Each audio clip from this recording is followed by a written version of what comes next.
ये क्वेश्चन गलत लग गया है, रीजनिंग का क्वेश्चन था ये, ज्यादा अच्छे से रीजनिंग वाले टीचर समझा पाते हैं। चलो इस क्वेश्चन को देखो बच्चे, इसे बताना बच्चे, if there is a policy that 1/3 of a population of community has migrated every year from one place to some other place, what is the leftover population of community after 6th year if there is no further growth in population during this period? इसे चला देना बच्चे, इसे चलाना। देखो बच्चे 1/3 population, अगर बात करता हूं बच्चे की 1/3 पॉपुलेशन माइग्रेट हो रही है, 1/3 पॉपुलेशन बच्चे माइग्रेट हो रही है, तो ऐसा बोलेंगे सर ऐसा कितने ईयर में हुआ जी? ऐसा हो रहा है कि 6 साल, है नहीं? What is the left over population of that community after 6th year, यानी कि 3 की पावर 6 और 2 की पावर 6, 3 की पावर 6 2 की पावर 6। बोलो मत बच्चे, बोलो मत, पानी आ रहा है। अच्छा इस पाइप से, अच्छा यहाँ पे कुछ ला के रख दो बाहर से, कोई ऐसा, बंद कर दो, बंद कर दो। देखो जरा हम क्या करने वाले हैं यहाँ पे, पहले पॉपुलेशन और अब पॉपुलेशन की बात कर रहे हैं। पहले पॉपुलेशन कितने थे? 3, एक माइग्रेट हो गए तो 2 रह गए, और ऐसा 6 साल तक हुआ, तो 3 की पावर 6 से 2 की पावर 6 होगी। 3 की पावर 6 का मतलब कितना होगा? 9 की पावर 3, 9 की पावर 3 का मतलब 7 to 9 होगा, और 2 की पावर 6 का मतलब कितना होगा? 4 की पावर 3 64 होगा, यानी कि 7 to 9 6 to 4 होगा बच्चे। तो यहाँ पर आप देख रहे हो कि पहले 7 to 9 पॉपुलेशन थी, फिर 64 होगी बच्चे। तो इसमें पूछा जा रहा है if there is no further growth, growth नहीं हुई in population during this period, what is the left over population of that community? पहले इतनी थी, अब इतनी होगी, लेफ्ट कितनी रहेगी? 64 रहेगी ओवरऑल 7 to 9 का, तो 64 upon 7 to 9 is your correct answer. Clear? कोई दिक्कत नहीं, बड़ा आसान सा काम था। नेक्स्ट क्वेश्चन, अगर बात करें तो 2016 का जो पेपर के क्वेश्चन है बहुत अच्छे लेवल के क्वेश्चन है, मतलब कुछ क्वेश्चंस ऐसे हैं जो आपको सोचने पर मजबूर करेंगे। ए और बी की कुल आय सी और डी की कुल आय से अधिक है नहीं बच्चे? ए और बी की कुल आय सी और डी की कुल आय से अधिक है, लिखते हैं कि सर ए और बी की कुल आय अधिक है सी और डी की कुल आय से। बच्चे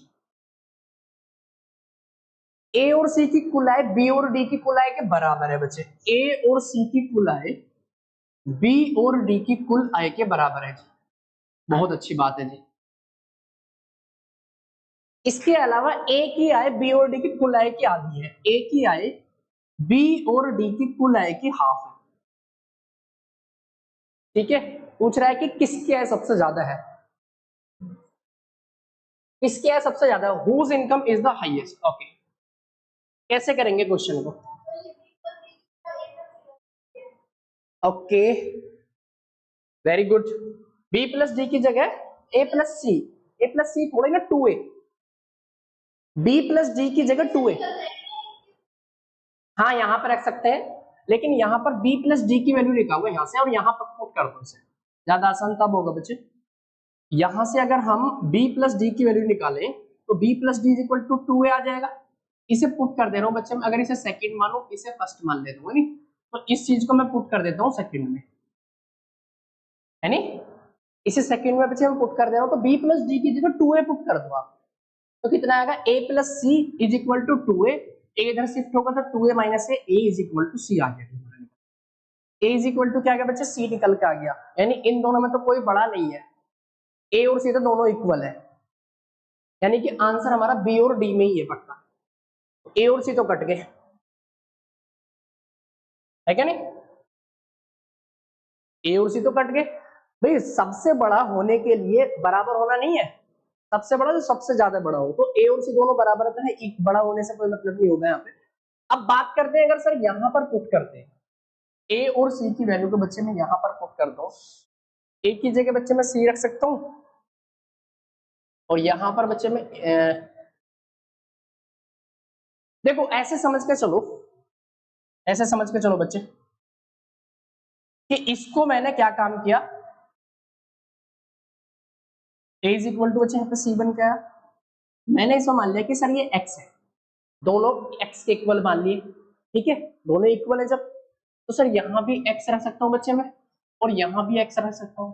मानते हो क्या नहीं, मानते हो क्या नहीं? तो इन दोनों की वैल्यू पुट करने से, इक्वल वैल्यू पुट करने से क्या इनका बड़े का साइन डिस्कस हो रहा है? यहाँ पर कुछ बड़े साइन का पता चल रहा है। ये तो दोनों इक्वल ही है ना, ये तो दोनों इक्वल है भाई, ये और ये तो इक्वल ही है।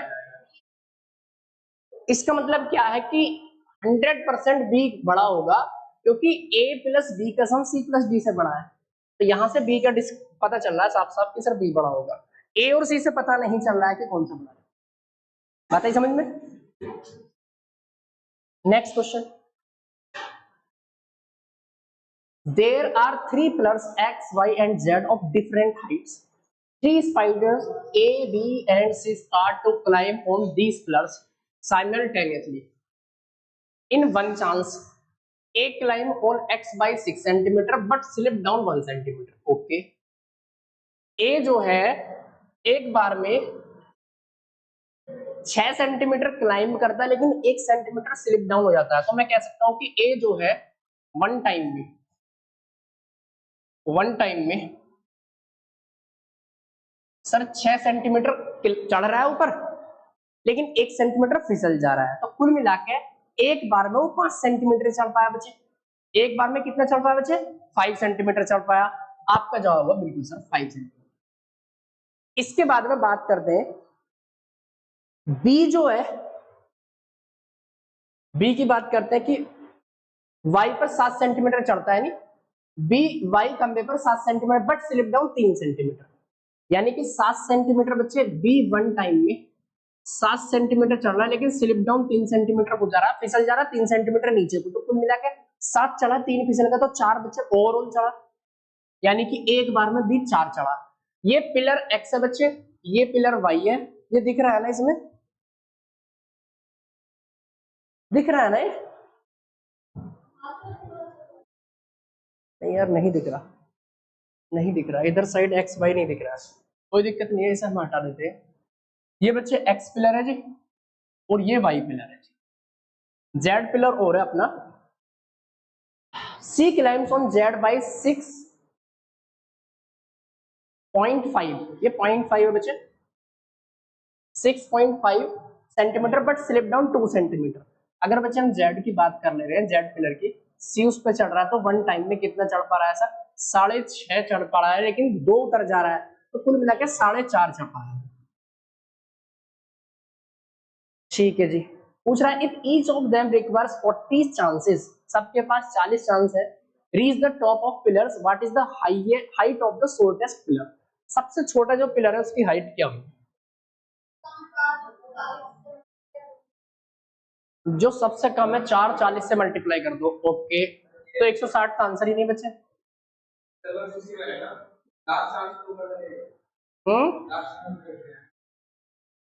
देखो सुनो, लास्ट चांस पे वो फिसलेगा ही नहीं, लास्ट चांस में वो पिलर पे चढ़ जाएगा, बस पकड़ गया ऊपर तक, ऊपर उसने टॉप पकड़ लिया, वो फिसलेगा ही नहीं। तो 39 चांसेस आपको लेने हैं बच्चे, 39 चांसेस ले रहे हैं बच्चे। अगर मैं बात करता हूं कि सर सिंपल सी बात ये दिख रही है कि शॉर्टेस्ट पिलर निकालना, तो इस पर आ जाओ, बाकी दो का डिस्कशन ही नहीं करना है नहीं? शॉर्टेस्ट पिलर देखना तो इस पर आ जाओ, अगर हाईएस्ट पिलर देखना है तो बच्चे इस पर इसका डिस्कशन करना होगा हमें। क्लियर है? यानी कि आपको 39 चांसेस देखने, तो 39 इंटू में 4 और प्लस में 7, नेक्स्ट 40 चांसेस में पूरा 7 मीटर चढ़ जाएगा। वो 7 मीटर ही चढ़ रहा था ना? नहीं, ऐसा तो नहीं है। फिसलने का मतलब एक चढ़ा और फिर 7 मीटर तो उसने छलांग मारी, लेकिन फिसल गया तुरंत। नहीं बच्चे, वो अगर ऊपर ऐसे पकड़ लेगा ना टॉप पे जाके, तो फिसलने का नहीं है, याद रखना है आपको। है बच्चे, क्या कह रहे हो? देखो आप ये समझ के चलो, जब पिलर पर आप बिल्कुल टॉप पे पहुंच जाओगे तो फिर फिसलोगे नहीं, आपको ये याद रखना है, ठीक है? फिर फिसलोगे नहीं। कितना आ जाएगा बच्चे? 4 रन 36 और सॉरी 4 रन 36, 4 के 12 3 15 और प्लस में 7, 163। सोचो ना खुद इस चीज को, तो सोचिए अगर बच्चे आप खुद भी किसी पिलर पे चढ़ रहे हो, तो अगर आप बिल्कुल ऊपर टॉप पे पहुंच जाओगे तो फिर पकड़ लोगे तो फिर फिसलोगे थोड़ी ना, या फिसल जाओगे फिर नहीं फिसलेंगे बच्चा। ठीक है, नेक्स्ट क्वेश्चन देखो बच्चे, इस क्वेश्चन का आंसर दीजिए कि गोपाल ने एक मोबाइल फोन खरीदा और उसे राम को 10% प्रॉफिट पर बेच दिया। राम ने उसे गोपाल को 10% हानि पर वापस बेचना चाहा। ओके, गोपाल को अगेन मतलब जिससे खरीदा फिर दोबारा 10% हानि पर, भाई तू ले ले चल, है नहीं। तो ये पूछ रहा है कि गोपाल इस बात पर सहमत हो जाता है तो उसकी स्थिति क्या होगी, प्रॉफिट होगा, गेन होगा, कितना होगा। Gopal bought a cell phone and sold it to Ram at 10% profit. अच्छा, गोपाल ने जो है राम को जो है 10% प्रॉफिट पर एक सेल फोन बेच दिया। Ram wanted to sell it back to Gopal at 10% lot, what will be the Gopal's position. बताइए क्या आंसर होगा इसका, क्या आंसर होगा बच्चे बताना।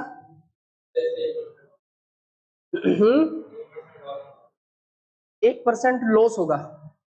कैसे होगा बच्चे 1% लॉस, देखो जरा, ऐसे समझो कि बच्चे गोपाल ने 100 रुपीज का सेल फोन बच्चे गोपाल के पास इसने खरीद के लेकर आया था।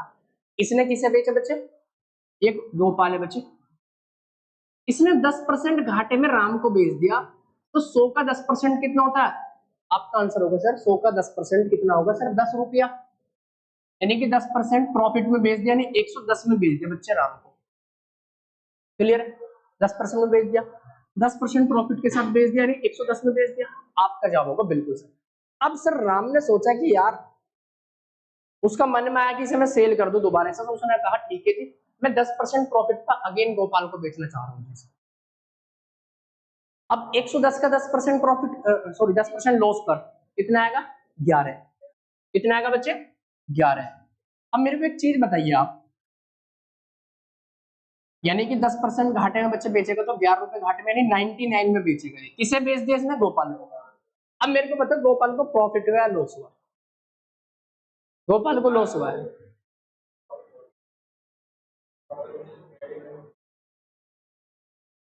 गोपाल को कैसे प्रॉफिट हुआ कैसे लॉस हुआ, कोई बता सकता है बच्चे।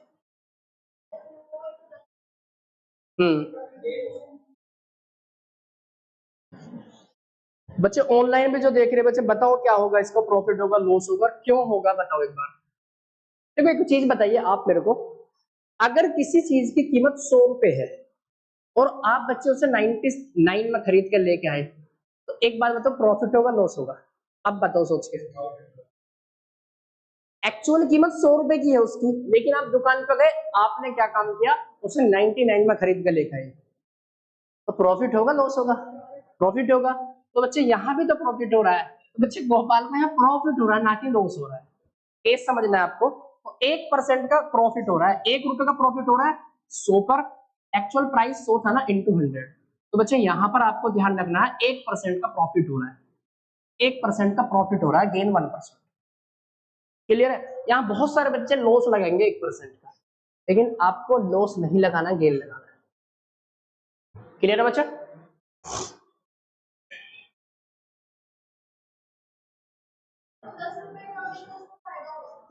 किसे,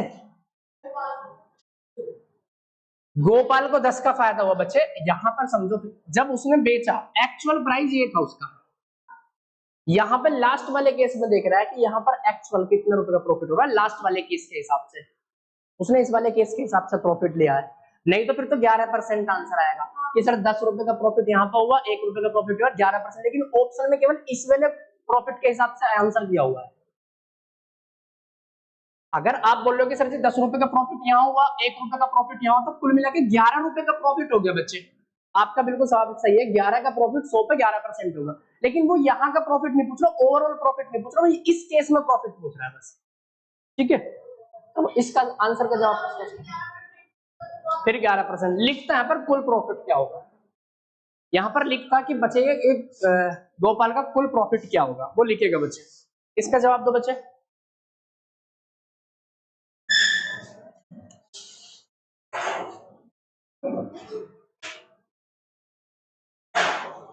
क्वेश्चन है कि suppose the average weight of 9% is 50 kilogram, the average weight of first 5% is 45 kilogram, whereas the average weight of last 5% is 55, then what is the weight of fifth person will be? 9 व्यक्तियों को औसत wait दे रखा है आपको 50। 9 व्यक्ति हैं, उसमें से फर्स्ट फाइव का एवरेज आपको अभी चैप्टर नहीं पढ़ाया बच्चे। फर्स्ट 5 का एवरेज वेट कितना दे रखा है आपको? 45 किलोग्राम। बड़ी अच्छी बात है। लास्ट 5 का एवरेज वेट कितना दिया हुआ बच्चा? 55 किलोग्राम। ओके, और ओवरऑल वेट कितना दे रखा है आपका? एवरेज वेट 9 लोगों का, यानी 9% का एवरेज वेट कितना दे? 50 किलोग्राम। क्वेश्चन को करने के 2 तरीके हैं बच्चे। कैसे? मैं दोनों तरीके डिस्कस करूंगा, ध्यान से समझना बस।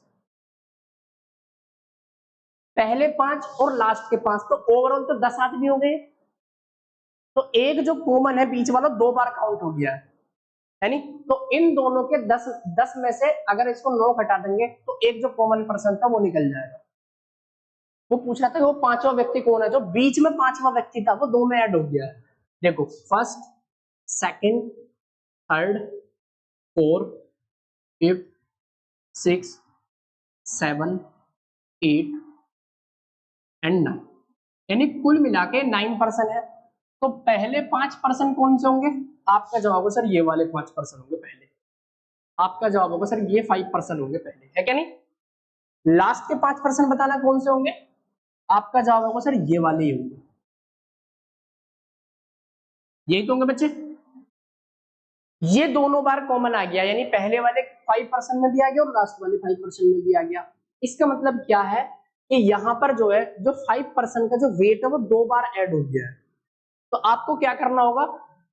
आपको क्या करना होगा बच्चे? इन फर्स्ट 5 का और लास्ट 5 का टोटल वेट निकाल लेना है और उसमें से घटा देना आपको 9% के वेट को। तो जो कॉमन पर्सन है 5वां, वो ही पूछना चाह रहा है कि 5वें व्यक्ति का वेट क्या है, वो निकल के आ जाएगा आपके सामने। बात आई समझ में बच्चे? बात समझ में आई? नहीं समझ में आई? दोबारा समझो जरा। आप बच्चे यहाँ पर 9 लोग बैठे हो लगातार, ये आप खुद को मान के देख सकते हो बच्चे। पहले 5 को पकड़ा बच्चे मैंने, यहां तक आ गया बच्चे। इन सब का मैंने क्या निकाल दिया? सम निकाल दिया। कैसे निकालते हैं सम? कैसे भाई? एक का एवरेज अगर आपको 50 किलोग्राम दे रखा है, सॉरी 45 दे रखा है, तो 5 का कितना होगा? 5 × 45, है क्या नहीं? तो 225 हो जाएगा। सिमिलरली अगर लास्ट के 5 का एवरेज दे रखा है 55, तो पूरा का सम कितना निकल के आएगा? 55 × 5 वो निकल के आएगा। हालांकि एवरेज मैंने पढ़ाया नहीं है, लेकिन आपको सिंपल ये काम करना है। जब मैं एवरेज पढ़ा दूंगा तब ये समझ में आ जाएगी, कोई दिक्कत नहीं है। अब मैं आपको समझा रहा हूं कैसे करना होगा आपको क्वेश्चन को। पहले 5 का सम लो, है नहीं सर? 5 × 45। लास्ट के 5 का सम लो, 5 की मल्टीप्लाई 55 में करेंगे तो 5 की 50 में 250 और 5 की 5 में 25, यानी 275 आएगा। या लिख लो 5 × 55, और उसमें से बच्चे आपको 9 का घटा देना है। 9 का सम कितना होगा? 9 × 50, यानी कि 450।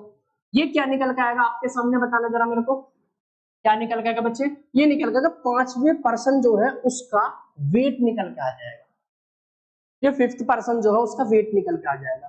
तो 225 और प्लस में 275 माइनस में 450। बात आई समझ में? कितना आएगा बच्चे? 400, 500 माइनस 450 आ जाएगा। अब देखो डिपेंड ये करता है कि आपकी कैलकुलेशन कितनी तेज कर रहे हो, बताइए।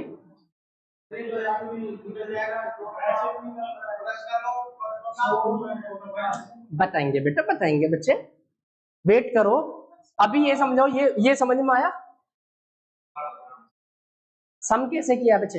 देखो जब भी आपको एवरेज दे रखा होगा ना, तो आपको ये काम करना है कि एवरेज कैसे निकलता है जी? Average sum of all observation, sum of all observation upon number of all observation, number of all observation. ये होता है जी आपका एवरेज निकालने का कॉन्सेप्ट। ये होता है जी एवरेज निकालने का फॉर्मूला। ये होता है कि जितने भी ऑब्जर्वेशन है, जितने भी टर्म है, सबको ऐड कर दो और जितने भी नंबर ऑफ ऑब्जर्वेशन उनसे डिवाइड कर दो। ठीक है, अगर मैं सम निकालूं यहां से, तो सम कैसे निकालेंगे? कि सर नंबर की प्रोडक्ट आपको एवरेज में करनी होगी। नंबर की प्रोडक्ट आपको किस में करनी पड़ेगी बच्चे? एवरेज में करनी पड़ेगी। इस चीज को आप याद रखोगे बच्चे, इस चीज को आप याद रखोगे कि सर सम निकालना है ना आपको। सम निकालने के लिए नंबर की प्रोडक्ट जितने भी संख्या है, अब जैसे 5 लोग का बच्चे में सम निकालना था तो 5 की प्रोडक्ट किस में करी? उसके एवरेज में करी बच्चे मैंने। 5 की मल्टीप्लाई 45 में करी। 3 की बताओ, 5 की मल्टीप्लाई 45 में, प्लस नेक्स्ट 5 का अगर सम निकालना तो फिर 5 की प्रोडक्ट फिर 55 में करी मैंने, एवरेज में करी। माइनस में फिर 9 का घटाना है इसमें, तो 9 की मल्टीप्लाई 50 में करी, यानी कि 450 आया। बताइए समझ में?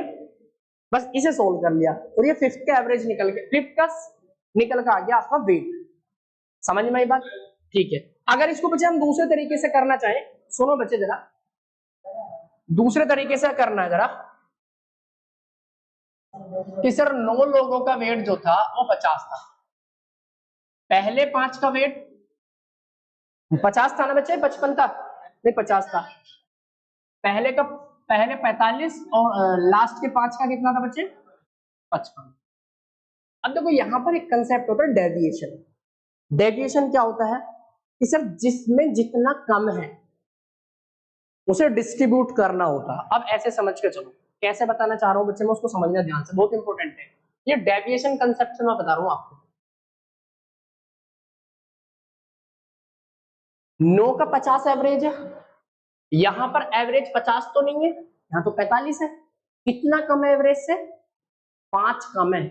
हर एक का एवरेज 5 कम है और 5 लोगों पे कम है, तो बच्चे डेविएशन निगेटिव में बन के आएगा, 5 पंजे 25, यानी कुल मिला के 5 कम है सबका और 5 लोगों का कम है, तो 25 का कमी है बच्चे।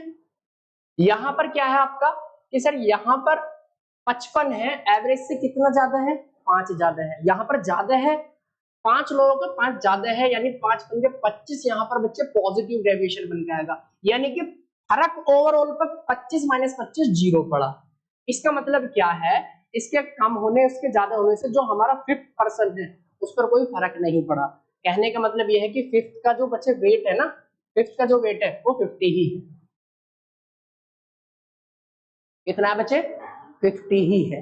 समझ में आई बात? ये डेविएशन वाला कंसेप्ट है। ठीक है, चलो नेक्स्ट क्वेश्चन इसे देखो। क्वेश्चन बैक करना है, ये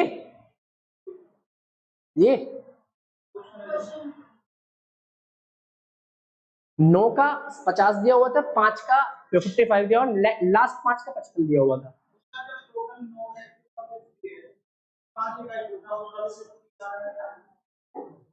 पांचवे का पूछा है ना, 5वें पर्सन का पूछा है, वो भी 50 आ रहा है बच्चे, वो एवरेज दिया हुआ है।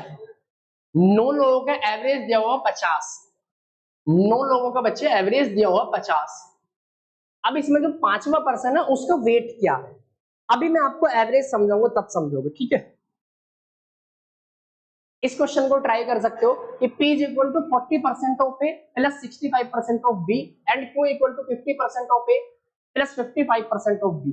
इसमें कह रहा है कि A is greater than B, A is greater than B in this context, which of the following statement is correct? P is greater than Q, Q is greater than P, P is equal to Q, none of the above। बताइए बच्चे answer क्या होगा इसका, try करो, try करो तेजी के साथ।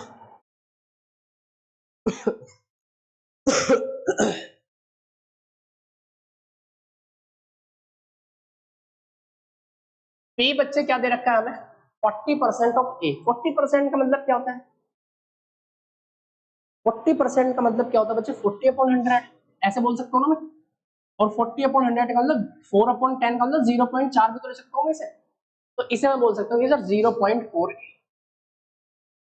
आप बोलोगे सर 2/5 भी ले सकते हैं, लिख सकते हैं बच्चे, लेकिन मैंने फ्रैक्शन में नहीं ब्रेक किया, आपको यहाँ से ज्यादा अच्छे समझ में आएगा।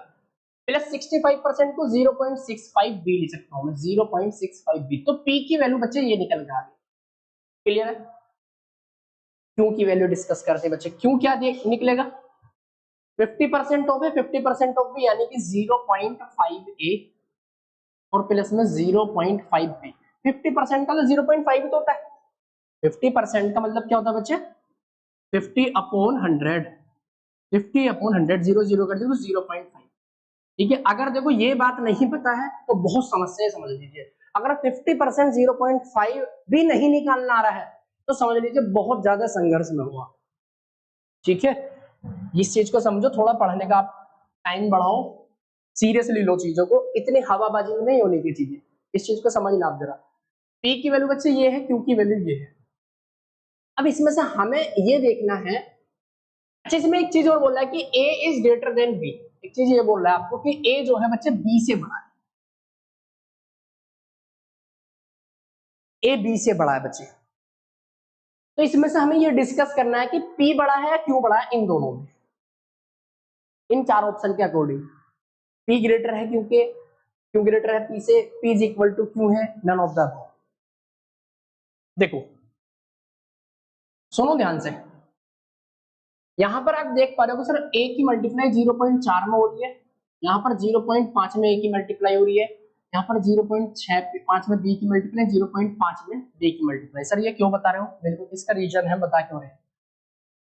मैं यहाँ पर एक ऐसा नंबर मान रहा हूँ, एज्यूम कर रहा हूँ, अगर तेजी से आपको क्वेश्चन करना है। ए को बच्चे आप जो है ऐसा नंबर मान लीजिए, मैंने सपोज करो इसे 2 मान लिया और बी को मैंने 1 मान लिया, तो दो बच्चे 1 से बड़ा है।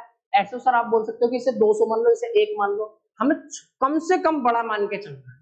और उससे अगर सेटिस्फाई हो जाएगा पी और क्यू, तो जब 2 से ही सेटिस्फाई हो जाएगा तो 200 से तो ऑटोमेटिक हो जाएगा, है क्या नहीं। मैंने क्या काम किया, ए को मैंने 2 माना, बी को मैंने 1 मान लिया। आप 3 भी मान सकते हो, 2 मान सकते हो, 300 मान सकते हो, 1 मान सकते हो, कोई इशू नहीं है, फिर तो साफ साफ दिख जाएगा कि। लेकिन आपको सबसे छोटा लेके चलना है कि आपको सबसे कम कंडीशन पे सेटिस्फाई कर दो तो ज्यादा बढ़िया है। अब देखो यहाँ पर एक चीज देख पा रहे हो कि सर ए की जगह अगर मैं 2 रख रहा हूँ तो ये कितना आएगा, 0.4 इंटू 2 यानी 0.8 आएगा बच्चे, प्लस बी की जगह 1 रखा तो 0.65 आएगा। तो इसको अगर मैं जोड़ता हूँ तो 8 से 14 यानी कि कितना आएगा बच्चे आपका 1.45 आएगा ना, क्या आएगा 1.45, ये निकल के आएगा। अब यहाँ पे रखो सर 0.5 ए यानी कि सर 1 आएगा यहाँ पे, या कॉमन ले लो 0.5 ए प्लस बी यानी कि 2 + 1 3, तो कितना आएगा 1.5 आ गया।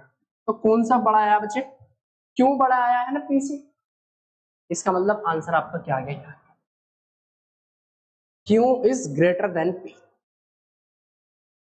क्लियर है, कोई इशू नहीं किसी प्रकार का। नेक्स्ट क्वेश्चन, आप कोई से भी वैल्यू ले लो, कोई से भी वैल्यू ले लेना, क्यों ही बड़ा आएगा आपका पी से। ठीक है बच्चे, इस क्वेश्चन को कीजिए, one of the best question of this set. Try करो एक बार तेजी के साथ, क्वेश्चन ध्यान से पढ़ना है और ध्यान से करना है। In a city 12% of household earn less than 30,000 per year, 6% household earn more than 2 lakh per year, 22% household earn more than 1 lakh per year, and 990 household earn between 30,000 and 1 lakh per year. How many household earn between 1 lakh and 2 lakh per year? एक शहर में 12% परिवार की वार्षिक आय 30,000 से कम है, 6% परिवार की वार्षिक आय 2 लाख से अधिक है, 22% परिवार की वार्षिक आय 1 लाख से अधिक है, और 990 परिवार की वार्षिक आय 30,000 से और 1 लाख के बीच में है। तो 1 लाख और 2 लाख के बीच आय वाले परिवार की संख्या क्या है, जवाब दीजिए इसका क्या होगा।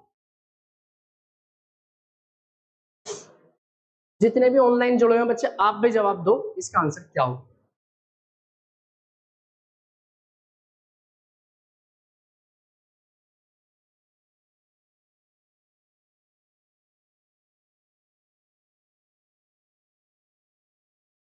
करो ना इसे ट्राई,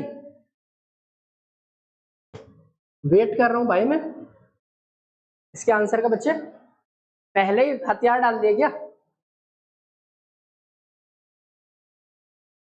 इतनी जल्दी हथियार डाल देना यार बड़ी बेकार सी बात है। इतनी जल्दी कैसे काम चलेगा फिर बता।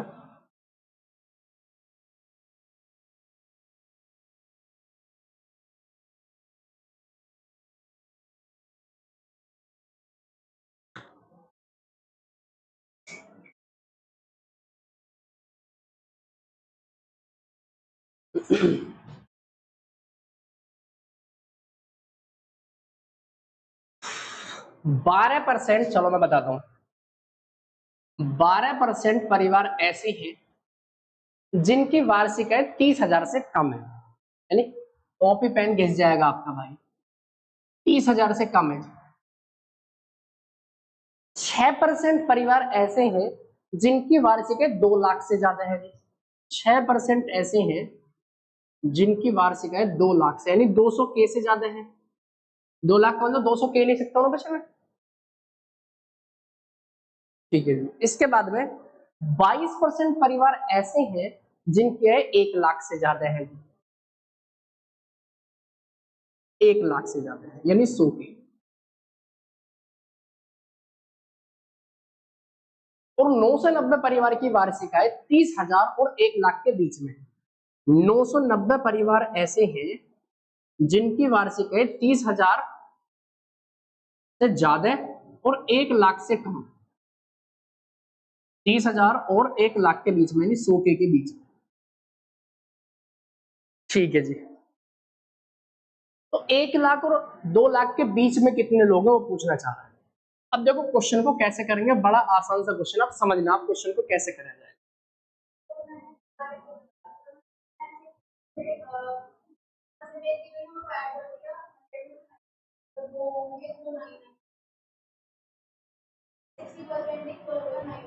ओके,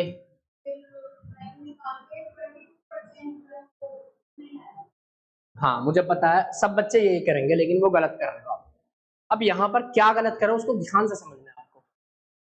मैंने बता दिया one of the best question of this set, और बहुत सारे बच्चे गलतियां करेंगे इस क्वेश्चन में। देखो आपको ध्यान से समझना है कि 12% ऐसे लोग हैं जो 30,000 से कम आए हैं जिनकी, ठीक है जी। 6% ऐसे घर हैं जिसके 2 लाख से ज्यादा आए हैं। 22% ऐसे जिनकी 1 लाख से ज्यादा आए हैं, और 1 लाख से कितने तक है बच्चे, अब 1 लाख से 2 लाख से ऊपर भी तो जा सकती है। 1 लाख से आय का मतलब ये है कि 1,10,000 भी हो सकती है, 1,50,000 भी हो सकती है, 2,10,000 भी हो सकती है। 2,10,000 भी तो 1 लाख से ज्यादा होता है क्या नहीं? यानी कि इसमें जो बच्चे 22% जो डाटा गिवन है ये कंफ्यूजिंग है। मैं आपको बता दे रहा हूं कि केवल ये वाला डाटा कंफ्यूजिंग है, बाकी इसमें सब कुछ आसान दिया हुआ है। ये वाला डाटा कंफ्यूजिंग कैसे है कि सर इसमें वे हाउस होल्ड भी है जिसमें 6% भी इंक्लूड है। 1 लाख से ज्यादा बोल रहा है, अच्छी बात है, लेकिन उसने ये नहीं बोला कि 2 लाख से कम है।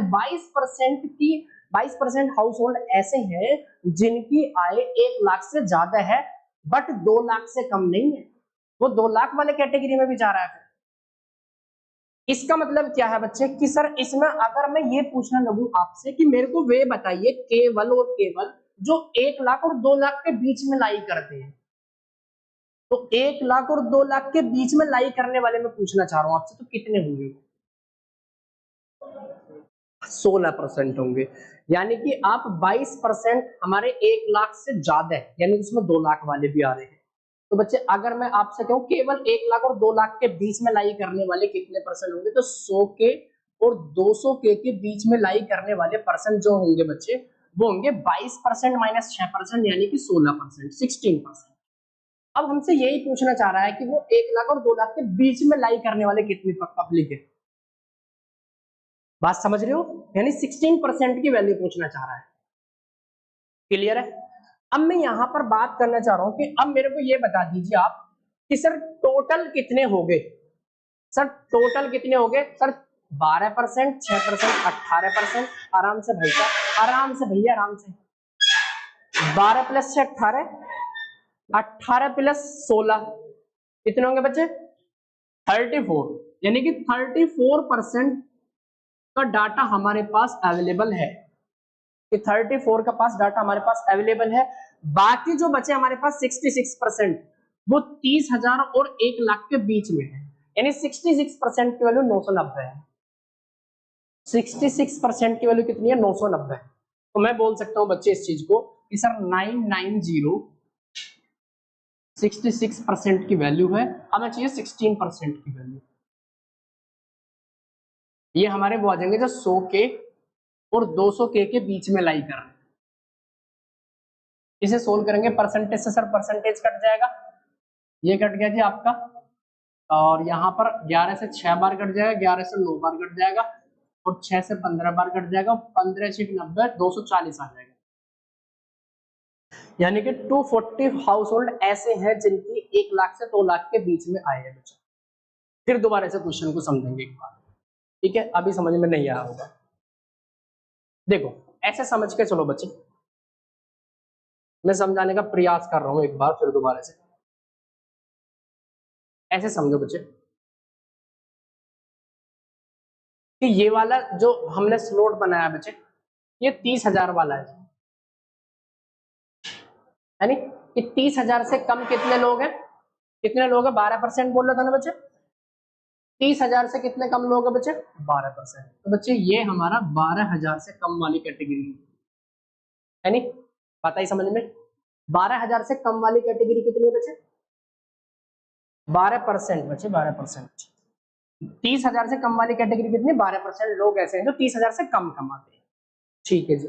नेक्स्ट क्या आपका, 6% ऐसे हैं जो 2 लाख से ज्यादा कमाते हैं, यानी बच्चे तो यहां पर आ जाओ बच्चे, अब जरा ध्यान से समझो सर, 2 लाख से ज्यादा हमने माना कि यहाँ पर 2 लाख का बाउंड्री है, इससे ऊपर 2 लाख से ज्यादा कमाने वाले हैं, 2 लाख से ज्यादा आप कमाओगे आगे चल के, भगवान ऐसा करे।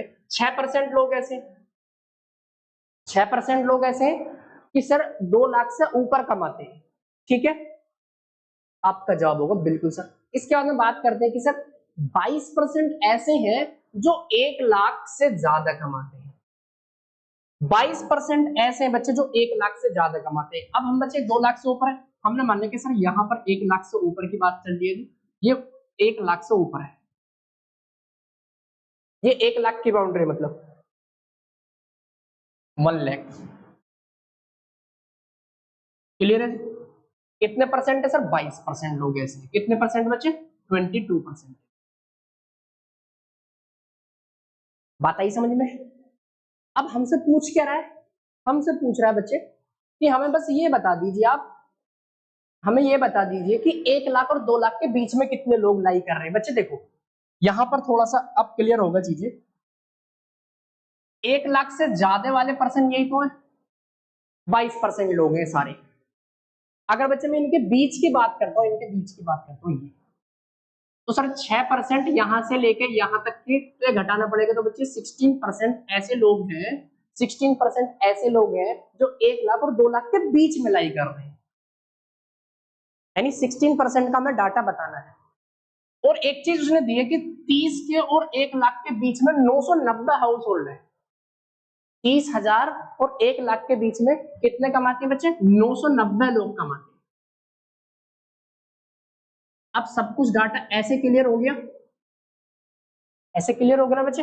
अब यहां से हम चीजों को अच्छे से समझ लिया, अब इसको हम कर सकते हैं कि सर 16% ये हो गया हमारे पास, केवल अगर मैं 1 लाख और 2 लाख के बीच में बात करूं तो 16%, 6% इससे ऊपर वाले, तो कुल मिला के 6%, 16%, हमें परसेंटेज जो बताया वो लिख लिया हमने 12%।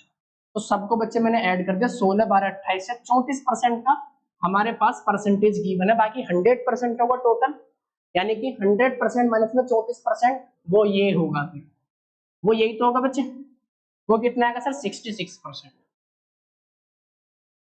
34% आपका ये परसेंटेज गिवन थी, और ये 990 जो गिवन था वो कितने परसेंट की वैल्यू है, 66% की वैल्यू है। तो 66% इज इक्वल टू 990। हमें बताना कि 1 लाख और 2 लाख के बीच में कितने लोग लाई कर रहे हैं, तो 16% थे, तो बताना 240। आता ही समझ में, बढ़िया क्वेश्चन था, कोई दिक्कत नहीं है ना, आगे बढ़ा जाए, चलिए इसे बताइए बच्चे। गुड मॉर्निंग बच्चे, good morning. A clock strike once at 1 o'clock, twice at 2 o'clock, and thrice at 3 o'clock. Okay, and so on. If it takes 12 seconds to strike at 5 o'clock, what is the time taken by it to strike at 10 o'clock? यार ये चल रहे हवा तो आ नहीं रही इनकी।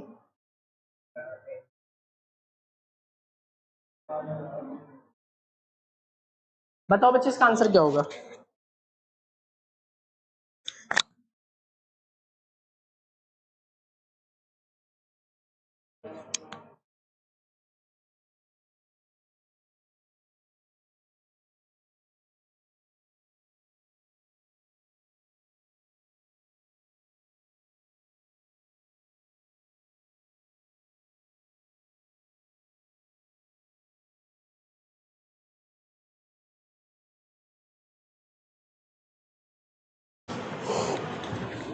करो इस क्वेश्चन को, करो बच्चे।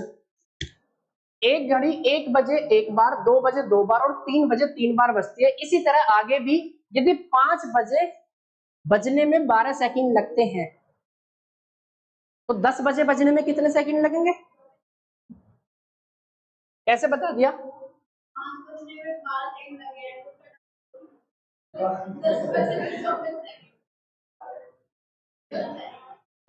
अच्छा यहां पे जो होगा ना, एक मिनट सुनो। If it takes 12 seconds to strike at 5 o'clock, okay, what is the time taken by it to strike 10 o'clock? Simple सी बात है, 24 लगेंगे भाई। ये तो आसान सा था। चलिए इसे बताओ बच्चे, इसका आंसर दो बच्चे, क्या आंसर होगा इसका? There are 13 two-digit consecutive odd number. If 39 is the mean of first 5 such number, then what is the mean of all 13 number? बताइए बच्चे इसका आंसर क्या होगा? 13 लगातार विषम संख्याएं हैं जिनमें 2 अंक हैं, ठीक है, लगातार odd नंबर है जिनमें सब में 2 अंक हैं। यदि पहली 5 संख्याओं का एवरेज 39 है तो ओवरऑल 13 का मीन क्या होने वाला है, पूछने वाला है। देखो जरा, सिंपल सा कंसेप्ट है यहाँ पर। पहली 5 का मीडियम दे रखा है आपको, मतलब मीन दे रखा 39। हाँ जी 39। इसके बाद में क्या आएगा आपका 41 आएगा। इसके बाद में क्या आएगा सर 43 आएगा, अगर मैं ऑड की बात कर रहा हूँ। इससे पहले कितना आएगा 37। इससे पहले कितना होगा सर 35। ये 5 होगी ना, ये 5 संख्या होगी ना। मैंने 39 को ले लिया बीच में, बाकी 2 इधर चिपका दी, 2 इधर चिपका दी। ये बच्चे मीन तो बोल रहा है, यही तो मीन है क्या नहीं? अब 13 की बात कर रहा है तो 6 इधर होंगी जी और 6 इधर होंगी, और बीच में जो होगी वो 13 का मीन हो जाएगा। होगा कि नहीं होगा? तो सर 6 इधर 6 इधर, बीच में जो होगा 13 का मीन हो जाएगा बच्चे। 13 संख्या का बच्चे क्या हो जाएगा, मीन हो जाएगा। तो सर यानी कि हमारी 7वीं संख्या चाहिए, तो 1 2 3 4 5, इसके बाद में सर क्या आएगा 6ठी संख्या, और उसके बाद में 7वीं संख्या, आंसर आएगा 47। हमें सारी संख्या लिखने की जरूरत ही नहीं है क्या नहीं? हमें सारी संख्या लिखने की जरूरत नहीं है, हमें 13 का मीन देखना है। ये आपका स्टैटिस्टिक्स से क्वेश्चन है, सॉरी एवरेज से भी क्वेश्चन मान सकते हैं, एवरेज वाला ही कंसेप्ट है यहाँ पे। एवरेज क्या होता है, मिड की संख्या। अगर लगातार डिफरेंस इक्वल चल रहा हो, लगातार डिफरेंस इक्वल चल रहा है ना, ओड नंबर है, 2 का डिफरेंस 2 का डिफरेंस 2 का डिफरेंस 2 का डिफरेंस है क्या नहीं? तो मीन क्या होता है, बीच वाली संख्या को बच्चे मीन बोलते हैं। इधर 2 संख्या इधर 2 संख्या, 5 संख्या को जब बीच में थर्ड संख्या होगी वो हमारी मीन हो जाएगी। अब 13 संख्याओं में बच्चे मीन की बात करेंगे तो 6 संख्या इधर 6 संख्या इधर, बीच में 7वीं जो संख्या होगी वो 13 संख्याओं का मीन हो जाएगी। अगर मैं बात करता हूँ सर 5 7 और 9, ये हमारे लगातार 3 ओड नंबर, इसका मीन क्या होगा 7 होगा बच्चे। यानी कि एक इधर छोड़ दी, दूसरी संख्या जो होगी हमारी वो मीन हो जाएगी। इसका आंसर सिंपल हम बोल सकते हैं कि 13 संख्या अगर हमें मीन बताना है और लगातार हमें ओड नंबर गिवन है तो 7वीं संख्या जो होगी वो हमारा मीन होगी बच्चे। क्लियर है? चलो इस क्वेश्चन को बताइए। बढ़िया क्वेश्चन है, ये भी अच्छा क्वेश्चन है। थोड़ी सी लैंग्वेज घुमा रखी है यहाँ पर, सीधा सीधा नहीं है। बताइए एक बार आंसर क्या होगा इसका।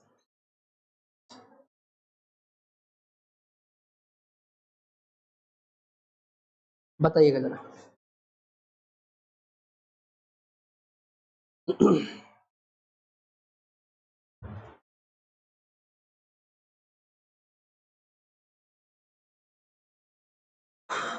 There is a milk sample with 50% water in it. If 1/3 of this milk is added to equal amount of pure milk, then water in the new mixture will fall down. देखो दरअसल ये mixture का question है, mixture अभी आपने पढ़ा नहीं है। दूध के एक नमूने में 50% वाटर है। यदि इस दूध का 1/3 भाग शुद्ध दूध की समान मात्रा में मिला दिया जाए तो नए मिश्रण में पानी की मात्रा घटकर कितनी रह जाएगी? ओके, देखो क्वेश्चन को समझना, क्वेश्चन क्या कहना चाह रहा है ऐसे समझ के चलो आप। यहाँ पर कोई ऐसी पिक्चर है,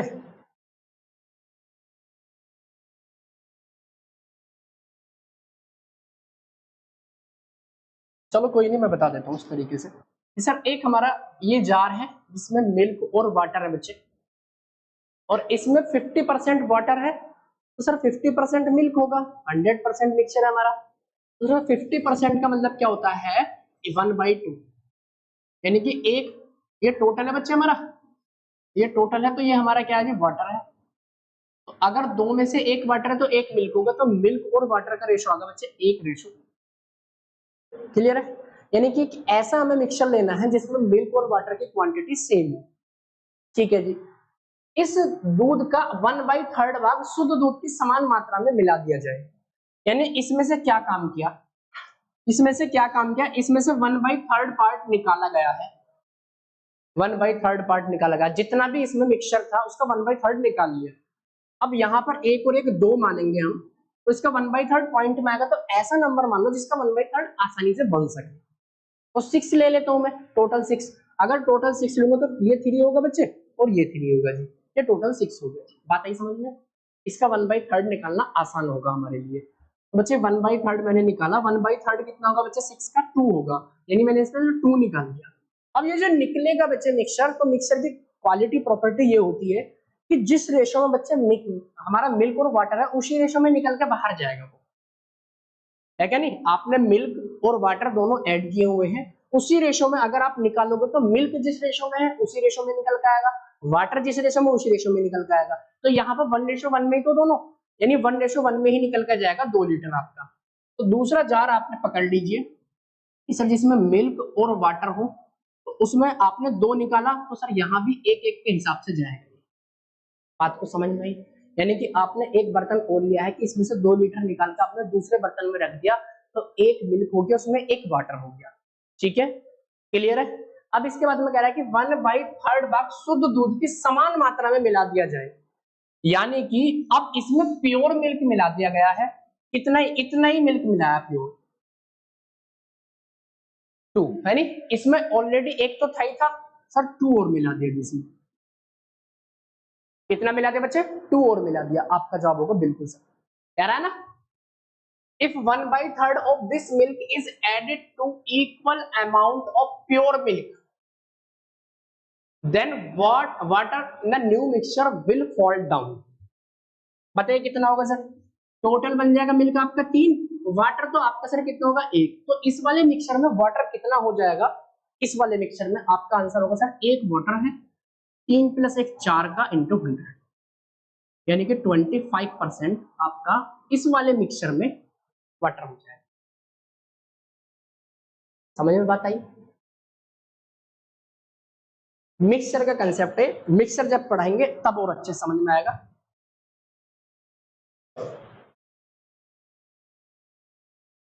चलिए नेक्स्ट क्वेश्चन देखो बच्चे, एक और बेहतरीन क्वेश्चन आपके सामने है, इसका जवाब दीजिए। Certain 3-digit number have the following characteristics. All the 3 digits are different. The number is divisible by 7. The number on reversing the digit is also divisible by 7. How many such 3-digit number are there? जो इस question का मेरे को solution करके देगा उसे chocolate दी जाएगी। बताइए, ट्राई करो एक बार, जरा ट्राई करो बच्चे। ऑनलाइन वाले जो भी लोग हैं भाई साहब, आप भी करो, इसका आंसर दीजिए।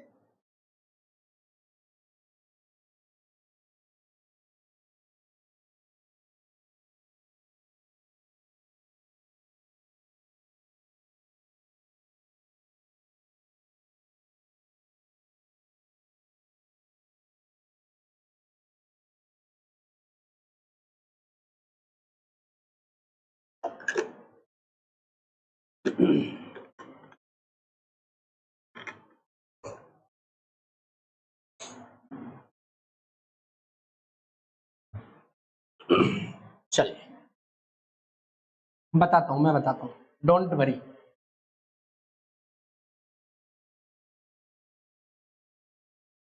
देखो 3 डिजिट के नंबर्स हैं, all the 3 digits are different. पहली बात तो ये है कि जो भी आप 3 डिजिट लेके चल रहे हो वो डिफरेंट है।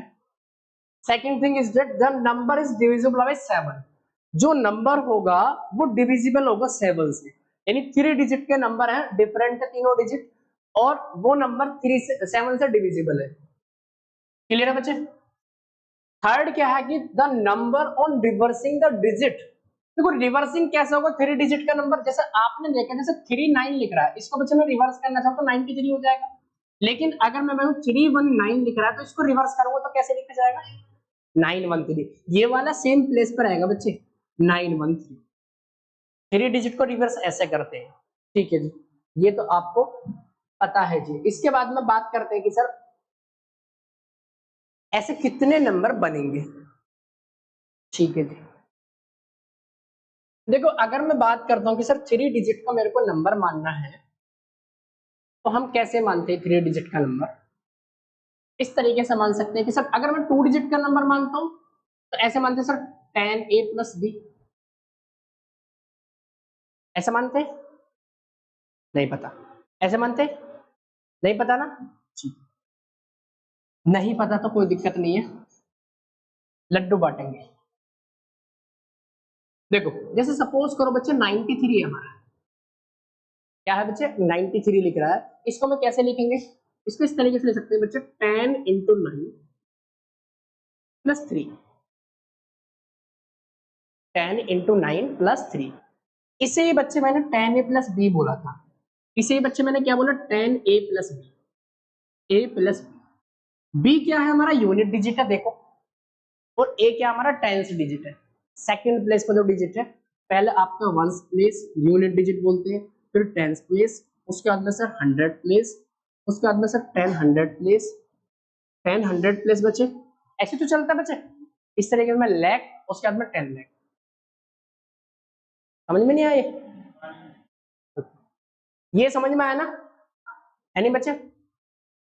यानी कि अगर आपको 2 डिजिट का कोई नंबर मानना होगा तो आप क्या मानोगे, 10a प्लस बी या 10x प्लस वाई। जहां पर सेकंड वाला जो नंबर होता है हमारा, ये वाला नंबर, ये यूनिट डिजिट होता है और ये हमारा टेंस प्लेस वाला डिजिट होता है।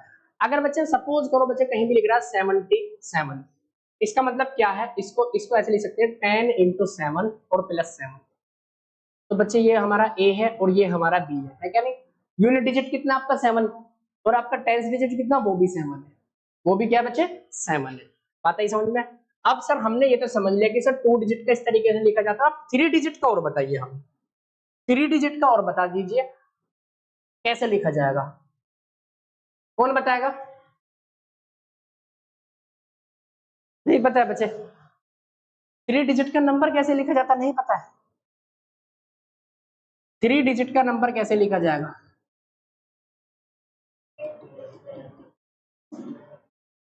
3 डिजिट नंबर लिखा जाएगा 100a प्लस 10b और प्लस c। सिंपल। c क्या है आपका वंस प्लेस डिजिट, b क्या है आपका टेंस प्लेस, और a क्या है आपका 100 प्लेस। ये आपका वंस प्लेस डिजिट है बच्चे, यूनिट डिजिट बोलते हैं जिसे। ये आपका सर टेंस प्लेस डिजिट है जी, ये आपका 100 प्लेस डिजिट। बच्चे समझ में आई? इसे नोट करो पहले, तेजी के साथ नोट करो इसे। ऑनलाइन वाले किसी का भी आंसर बच्चे नहीं आया अभी तक? आप कॉपी पेन लेके नहीं बैठते हो क्या?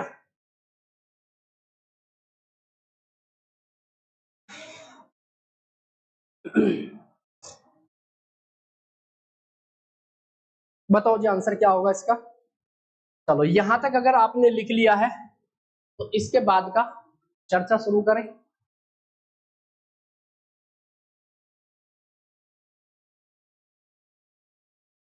हो गया?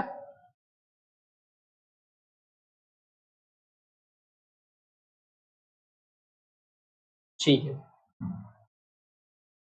ये 3 डिजिट नंबर बच्चे मैंने ये मान लिया। अगर मैं कहूं कि इसे रिवर्स करने के बाद क्या नंबर बनेगा, after reversing, after reversing the digit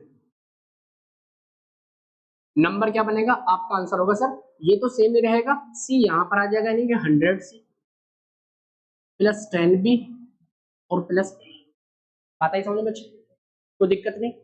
अब आपको एक चीज बच्चे याद रखनी है, अगर कोई 3 डिजिट का नंबर दो नंबर ऐसे हैं कि थ्री डिजिट के हैं या 2 डिजिट के, मैं 2 डिजिट मान के चल ले रहा हूँ, 2 डिजिट के दो नंबर ऐसे हैं जो दोनों के दोनों 7 से कट रहे हैं, तो उनका डिफरेंस भी हमेशा 7 से डिवाइड होगा, उनका प्लस भी हमेशा 7 से डिवाइड होगा। बात समझ रहे हो? जैसे एग्जांपल लेता हूं कि सर एक तो मैंने ले लिया 21 और एक ले लिया बच्चे मैंने 42, इनका हमेशा डिफरेंस भी आपका 7 से डिवाइड होगा और इनका सम भी 7 से डिवाइड होगा। बात समझ में आ रही है? यानी कि मैंने अगर ये 2 डिजिट माने हैं, ऐसे 2 डिजिट माने जो 7 से कट रहे हैं, तो इनका डिफरेंस भी बच्चे 7 से कटेगा और इनका सम भी 7 से डिवाइड होगा। बात आई समझ में?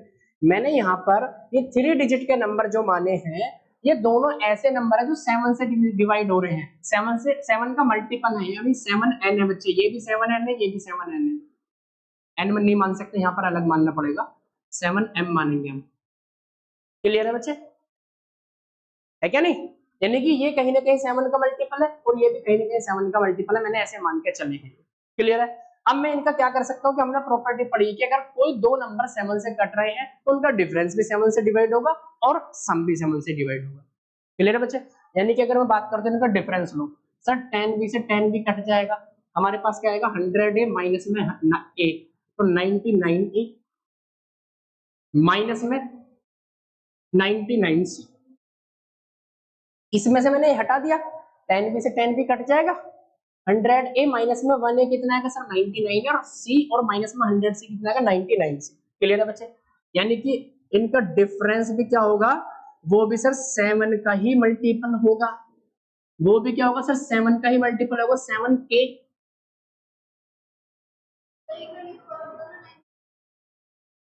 इसमें से ये घटाया बस मैंने, 100a प्लस 10b और प्लस c, 100c, c के नीचे c लिख लो ज्यादा बढ़िया है, तब समझ में आ जाएगा, 100c यानी बच्चे 10b और यहाँ पर बच्चे क्या है a, अब घटाना है, ये माइनस ये माइनस ये माइनस, घटाने पे सारे साइन चेंज हो जाते हैं, 100a माइनस में 1 है तो 99a, ये कट जाएगा बच्चे प्लस का 1 से और माइनस में 100 तो माइनस में 99 से। बात आई समझ में? यानी कि ये बात पक्की है कि सर इनका डिफरेंस भी 7 का मल्टीपल होगा, तो मैं इसको ऐसे लिख सकता हूँ क्या कि सर 99 आप कॉमन ले लीजिए, तो यहाँ से a माइनस सी आएगा, ये भी सर 7k ही होगा, 7k या 7n माइनस n, यही तो होगा बच्चे, कोई दिक्कत नहीं। ठीक है, अब क्या 99 में कहीं 7 दिख रहा है? नहीं दिख रहा। 99 में अगर 7 नहीं दिख रहा है तो इनका डिफरेंस जो भी होगा उसमें 7 जरूर होगा, क्योंकि हमने पढ़ा है कि डिफरेंस अगर दो नंबर ले रहे हैं 7 से डिवाइड हो रहे हो तो उनका डिफरेंस भी 7 का मल्टीपल होगा। तो ए और सी आपको ऐसे डिजिट मान के चलने हैं जिनका डिफरेंस बच्चे 7 आता हो, तो जिनका डिफरेंस क्या आता हो 7 आता हो। बात आ रही समझ में? तो बच्चे डिजिट लेने हैं, 14 तक नंबर हो गया, डिजिट तो 0 से लेके 9 तक होते हैं ओनली, है नहीं?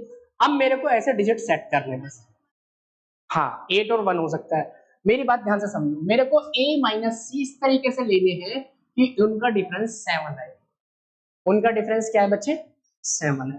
बात को समझ रहे हो? ठीक है जी, लिखना स्टार्ट करते हैं, लिखना स्टार्ट करते हैं सर। रिवर्स करने के बाद भी वो 7 से डिविजिबल होना चाहिए। ठीक है जी, अब देखो हमें मिड वाले नंबर से कोई मतलब नहीं है, हम पहले इस वाले नंबर को 100a plus 10b plus c, इसकी बात हम कर रहे हैं बच्चे। हमें a और c ऐसे मानने हैं जिनका डिफरेंस 7 आता हो, तो बच्चे सबसे पहले मैं a की जगह 9 मान सकता हूँ, c की जगह क्या लूंगा फिर 2 लूंगा, तो एक पेयर तो ये पॉसिबल है जी, 9 और 2। ठीक है जी, इसके बाद में सर अगर बच्चे मैं इसे 8 मानता हूँ जी, तो इसे क्या मानना होगा जी 1 मानना होगा। बात समझ रहे हो बच्चे? ठीक है जी, थर्ड थिंग इज दैट अगर मैं इसे 7 मानना हूं तो 0 मान लूंगा। क्लियर है? यानी कि a माइनस से आपका 7 होना चाहिए, तो इनका डिफरेंस आपका 7 दिख रहा है ना। अगर मैं इनके डिफरेंस की बात कर रहा हूं तो सर यहां भी 7 आ रहा है जी, यहां भी 7 आ रहा है जी, और यहां भी 7 आ रहा है। क्लियर है? ठीक है जी, अब आपको यहां थोड़ी सी ये देखना है कि हमें बीच वाली डिजिट और रखनी है, बीच वाली डिजिट और सेट करनी है। देखो यहां पर अगर ऐसा नंबर आपसे पूछा जाए कि 3 डिजिट का एक नंबर है, एक डिजिट गायब और 7 से डिविजिबल है, तो यहां पर क्या प्लेस करोगे आप? यहां पर क्या प्लेस करोगे? आइडिया लगाना पड़ेगा आपको। ये सर 3 डिजिट का नंबर है जिसका पहला प्लेस 9 है और लास्ट का प्लेस 2 है, तो मिड वाला डिजिट क्या होगा ये देखना होगा। कैसे देखेंगे? देखो जरा, सुनो ध्यान से, किस तरीके से देखेंगे कि सर 7 से 9 यहां पता नहीं, इसको डिवाइड कर रहे हैं और कंप्लीट डिवाइड होना चाहिए बच्चे। हाँ, डिविजिबिलिटी रूल लगाएंगे। 7 1 जा 7, 2 बचेगा। अब यहां पर क्या उतारा जाए? यहां पर क्या उतारा जाए? अब यहां जो भी उतारेंगे, मेरी बात को ध्यान से इधर देख लो भाई साहब, इधर देख लो, हवा नहीं लगने के क्वेश्चन इस तरीके का मैंने पहले बता दिया था आपको। अब इधर देखो जरा, यहां पर 2 आ गया। अब यहां पर मेरे को ऐसा नंबर रखना है, ऐसा नंबर रखना है जो कभी भी कंप्लीट नहीं कटना चाहिए। लास्ट में 2 आ रहा है, 2 भी लगाना है मेरे को, तो 7 के साथ में 7 से ऐसा कौन सा मल्टीपल है जिसमें यूनिट डिजिट 2 आता हो? 42 है। यानी कि मेरे को यहाँ पर ऐसा नंबर रखना है जो रिमाइंडर 4 देकर जाए, है क्या नहीं? रिमाइंडर कितना देकर जाए? 4। यानी कि यहाँ पर 5 पुट कर दो, यहाँ पर 5 पुट कर दो, 7 से 21 आएगा जी, तो यहाँ पे 4 बच जाएगा। रिमाइंडर 4 देकर गया, फिर 2 उतारेंगे तो 7 से 42। यानी कि यहाँ पर आपको प्लेस क्या करना पड़ेगा?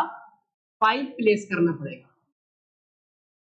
यहाँ पर क्या प्लेस करना पड़ेगा आपको? 5 प्लेस करना पड़ेगा। मेरी बात समझ रहे हो बच्चे? इसका रिवर्स करके देखना जरा, क्या इसका रिवर्स आपका 7 से कट रहा है? 259। 7 से 21 4 बचेंगे, 7 7 49, यानी कि रिवर्स भी इसका कट रहा है। इसका मतलब ये वाले हमारा डाटा बिल्कुल करेक्ट है। बात आई समझ में?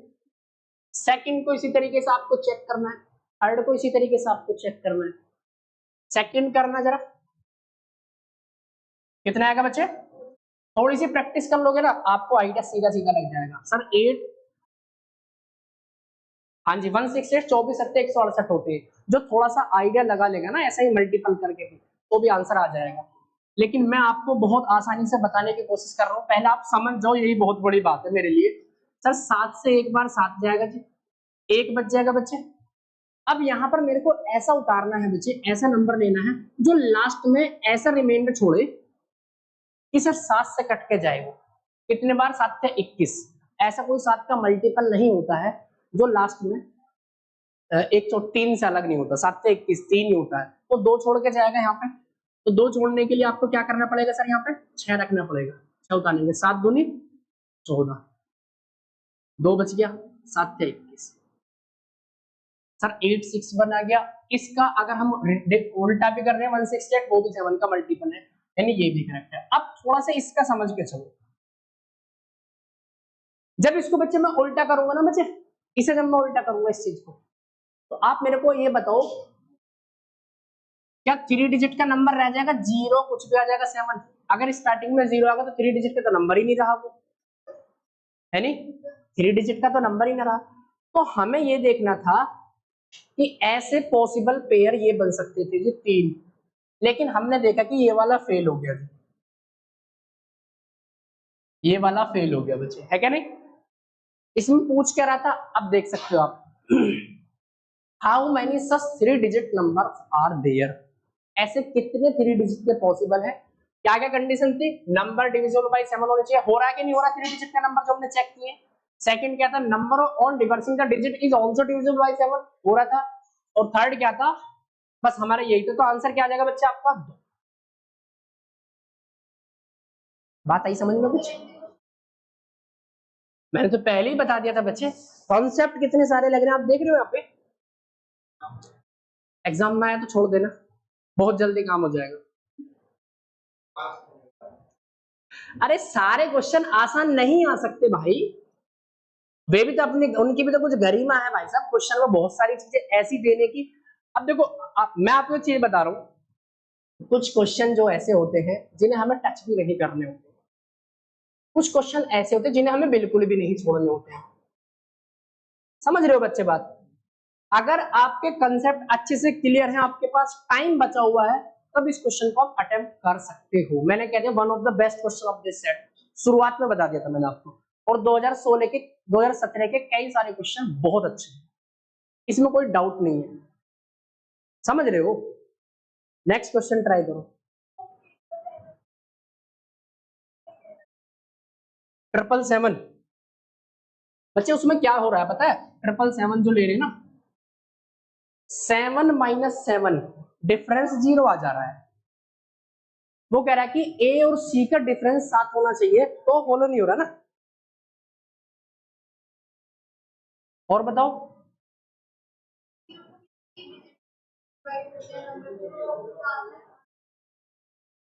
नॉट डिफाइंड बच्चे, क्लियर है जी। चलो इससे बताओ, how many numbers are there between 99 and 1000 such that the digit 8 occupies the unit place। यानी कि 99 से लेकर 1000 तक ऐसे कितने नंबर हैं जिनके यूनिट प्लेस पर 8 आता है? बताइए, ये तो आंसर कर सकते हो, करके बताओ, सबके सब आंसर दो।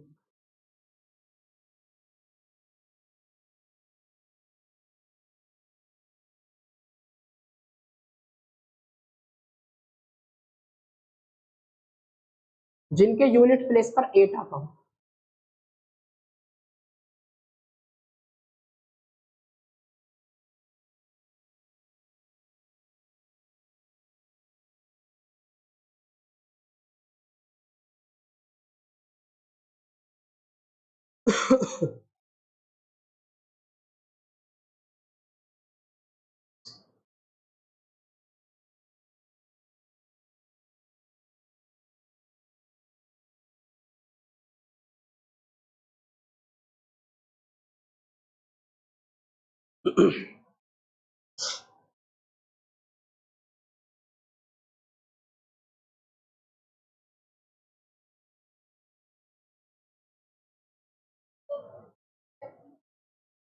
Ninety, okay.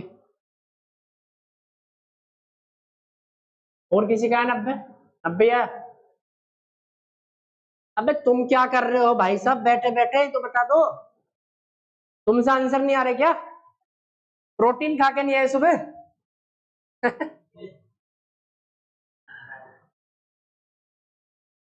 लड़की क्या हुआ?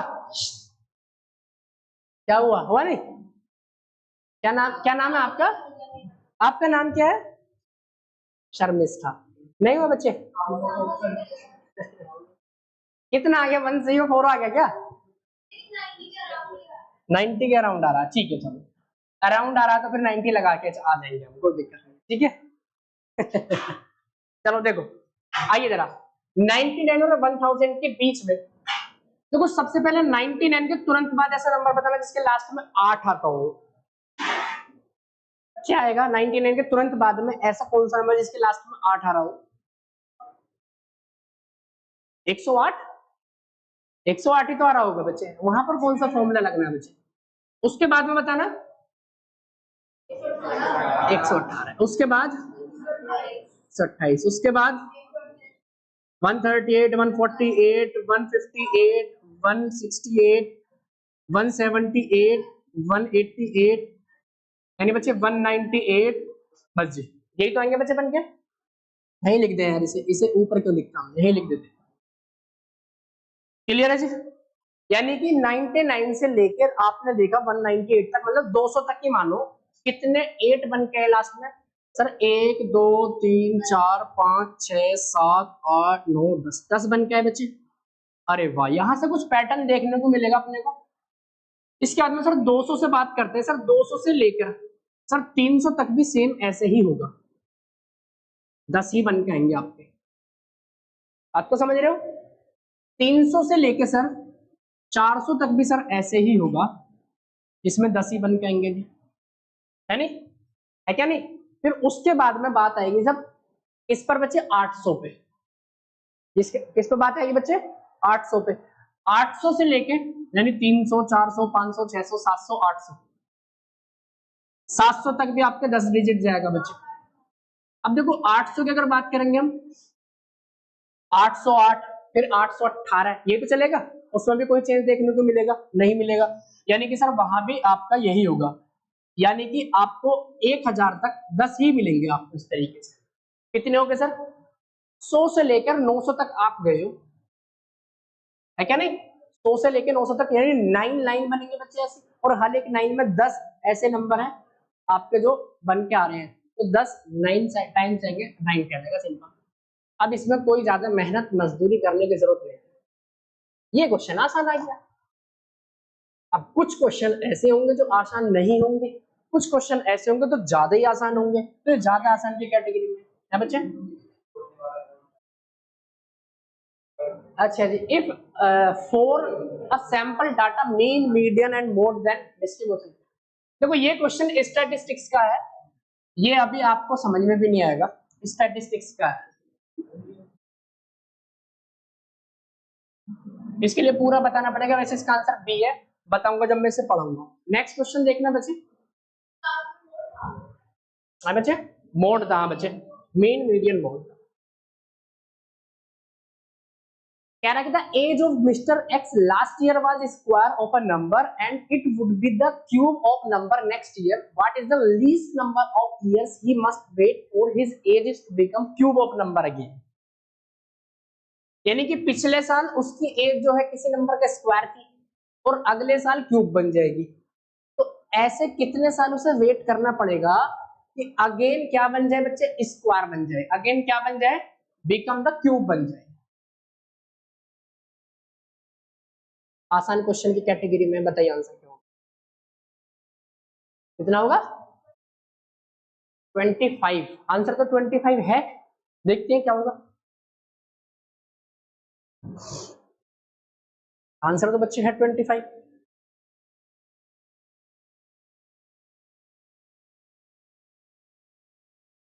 ऐसा कोई नंबर सोचो जो उससे एक साल पहले स्क्वायर हो किसी का और एक साल बाद क्यूब बन जाए।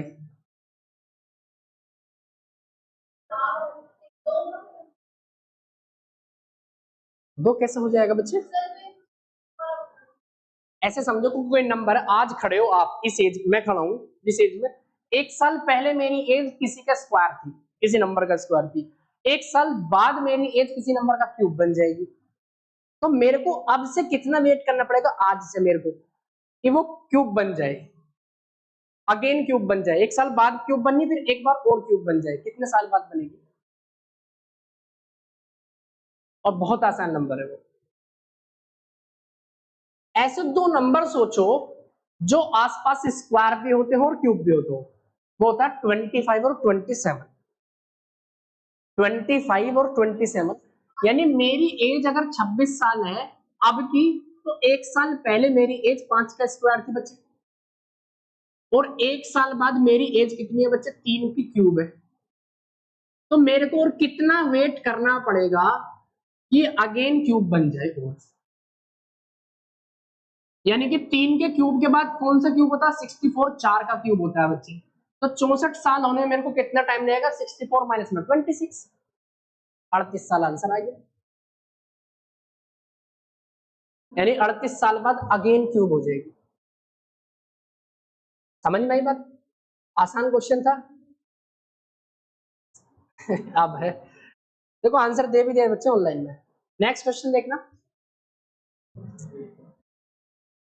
पी क्यू की तुलना में 3 गुना तेजी से काम करता है, जबकि पी और क्यू आर की तुलना में 4 गुना तेजी से काम करते हैं। यदि पी क्यू और आर मिलकर किसी काम को करते हैं तो उन्हें कमाई किस अनुपात में बटेगी? ये पूछना चाह रहा है।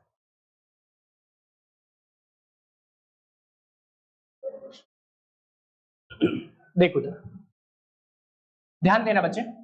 सर पी क्यू और आर 3 लोग हैं जी, पी क्यू और आर। पी क्यू की तुलना में 3 गुना तेजी से काम कर रहा है जी। लो, अगर बच्चे ये 1 है, ये 3 है, इसकी एफिशिएंसी की बात कर रहा है, स्किल की बात कर रहा है, अगर ये एक समान बनाता है तो ये 3 बना देता है उतनी देर में।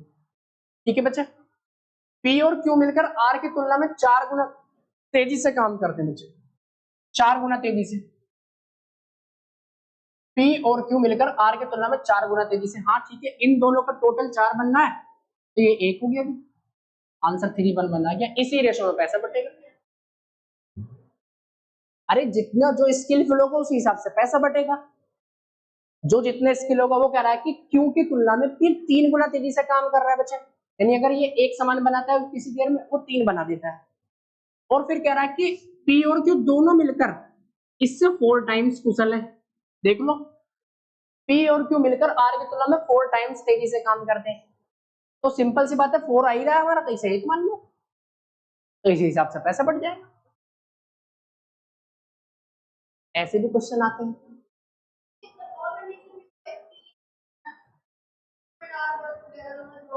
हाँ हाँ, ये तीनों मिलकर काम करेंगे तो इसी हिसाब से पैसा बटेगा ना बच्चे। तीनों मिलकर काम करेंगे, लेकिन जो मिस्त्री होगा उसे ज्यादा पैसा जाएगा, जो लेबर होगा उसे कम पैसा जाएगा। जो ज्यादा स्किलफुल होगा उसे भाई ज्यादा पैसा जाएगा, और जो लेबर होगा उसे कम पैसा जाएगा। ये लेबर है?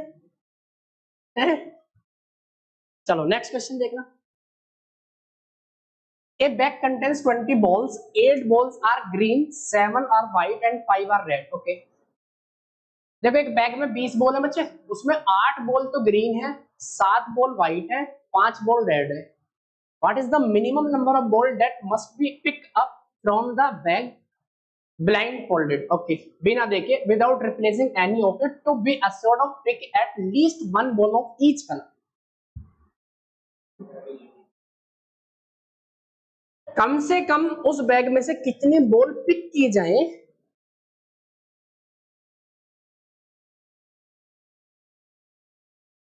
कम से कम उसमें, ताकि हर रंग की कम से कम एक गेंद जरूर निकले। ये सिंपल से साधारण सा काम है, इसमें कोई प्रोबेबिलिटी का कंसेप्ट नहीं लग रहा है, लेकिन हल्के से देखने में प्रोबेबिलिटी लग रहा है। नहीं, परमुटेशन भी नहीं लग रहा बच्चे। यहाँ पर देखो, सुनो ध्यान से बच्चे, एक बैग में बच्चे 20 है बॉल है। हरी कितनी बच्चे उसमें? 8। ग्रीन कितनी बच्चे उसमें? 8। उसके बाद में सर व्हाइट कितनी है सर? 7। व्हाइट कितनी बच्चे? 7 है जी, बड़ी अच्छी बात है। और रेड कितनी है सर? ये रेड कितनी है? 5। अब इसमें से बिना किसी गेंद को वापस रखे आंखों पर पट्टी बांधकर थैले से कम कितनी गेंद उठानी होगी, ताकि हर रंग की एक गेंद कम से कम जरूर निकले। ज्यादा से ज्यादा तो कितनी भी निकल जाए, लेकिन कम से कम एक कलर की जरूर निकलनी चाहिए। एक जरूर निकल गए। 13। कैसे बताया बच्चे आंसर? 13। हाँ हाँ हाँ, बिल्कुल बिल्कुल। देखो अगर आप कम से कम देखोगे तो 5 तो ये नहीं उठा लिया आपने बॉल, सपोज करो 5 बॉल निकाल लिया आपने और 5 की 5 रेड आ गई, तो 5 से ज्यादा निकालनी पड़ेंगे आपको।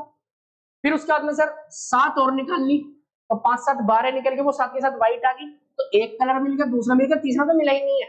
इसका मतलब 12 से ज्यादा एक और निकाल लो बस, फिर तीनों कलर की आपको एक एक बॉल जरूर देखने को मिलेगी। पता ही समझ में? ऐसा कोई कलर नहीं होगा जो छूट जाएगा। तो इसका आंसर 13 सिंपल। देखो ऐसे भी क्वेश्चन आपको देखने को मिल रहे, लेकिन ये थोड़ा सा सोचने वाले क्वेश्चन है नहीं, सीधे सीधे क्वेश्चन नहीं है। ऐसे बहुत सारे क्वेश्चन है जो हम करते हैं लेकिन उनमें से आ ही नहीं रहा। और 2017 का सेट इसीलिए बेहतर है नहीं। इस क्वेश्चन को करो बच्चे। बच्चे 16 आंसर नहीं होगा, 13 होगा। क्या बच्चे? क्या बच्चे? फॉर्मूले से नहीं, कुछ नहीं, सिंपल ऐसे ही लग रहा है। इसमें इसमें क्या फॉर्मूला लगाना है बच्चे? इसमें कोई फॉर्मूला नहीं लगाना है। इसे बताओ, परमुटेशन कॉम्बिनेशन पढ़ाऊंगा तब फॉर्मूला आपके समझ में आएगा बच्चे। इसे बताना, if two boys and two girls are to be arranged in a row so that the girls are not next to each other, how many possible arrangements are there? दो लड़कों और दो लड़कियों को एक पंक्ति में इस प्रकार व्यवस्थित किया जाए कि लड़कियां एक दूसरे के बगल में न हो, तो संभावित व्यवस्थाओं की संख्या कितनी हो सकती है? ये परमुटेशन कॉम्बिनेशन का क्वेश्चन, ये परमुटेशन एंड कॉम्बिनेशन का क्वेश्चन है।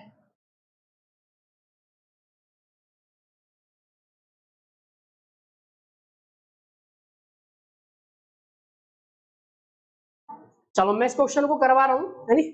जिसने पढ़ रखा होगा ऑनलाइन में वो समझ लेगा। कि सर दो बॉयज और दो ही गर्ल्स है, दो बॉयज और दो गर्ल्स है, तो 1 2 3 4।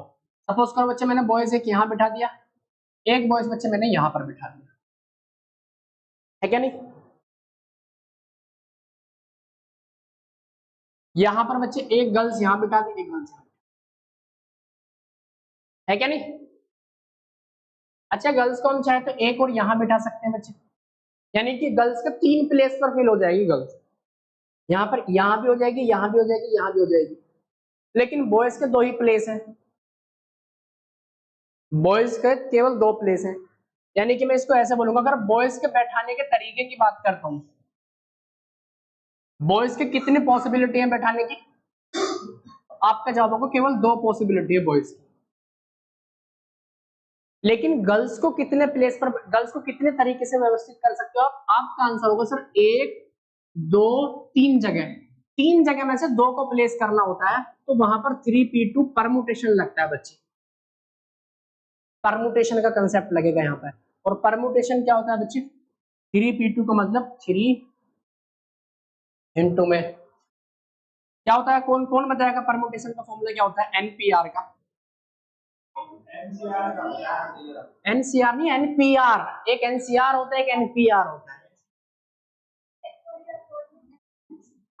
N factorial upon N minus R factorial, N factorial upon N minus R factorial, और बिल्कुल सही बात है यही होगा, यानी कि फैक्टोरियल 3 अपॉन में 3 माइनस में 2 फैक्टोरियल, और 3 फैक्टोरियल मतलब 3 इंटू 2 इंटू 1 अपॉन 1 फैक्टोरियल का मतलब बचे 1 ही होगा, यानी कि 3 टू द 6 बन के आएगा हमारा 3p2। मतलब गर्ल्स को हम 6 तरीके से बिठा सकते हैं, गर्ल्स को हम 6 तरीके से बिठा सकते हैं। तो टोटल वेज कितने होंगे, टोटल व्यवस्थाओं की संख्या कितनी होगी सर? 2 तो ये 2 इंटू 6 यानी कि 12, इसका आंसर ये होगा। समझ में नहीं आया टेंशन मत लो, बिल्कुल ठीक है, सारी चीजें समझेंगे। नेक्स्ट क्वेश्चन बताना, इसका जवाब दो मुझे। Average rainfall in a city for the first 4 days was recorded to be 0.4 inch. 0.4 inch. The rainfall on the last 2 days was in the ratio. Ratio? Ratio कहां से आ गया इसमें?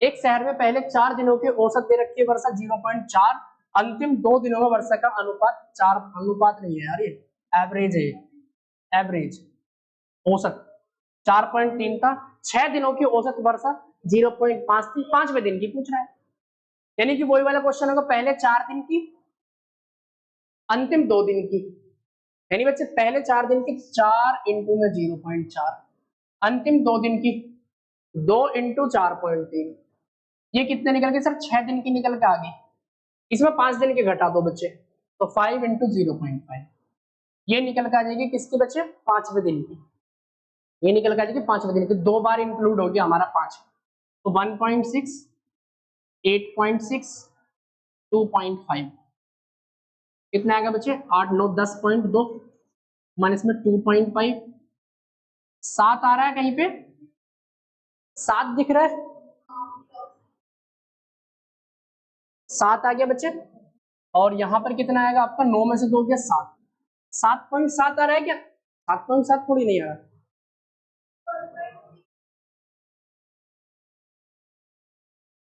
एक मिनट सुनो, यहां पर कुछ ना कुछ गड़बड़ है, कुछ ना कुछ समथिंग इज रॉन्ग।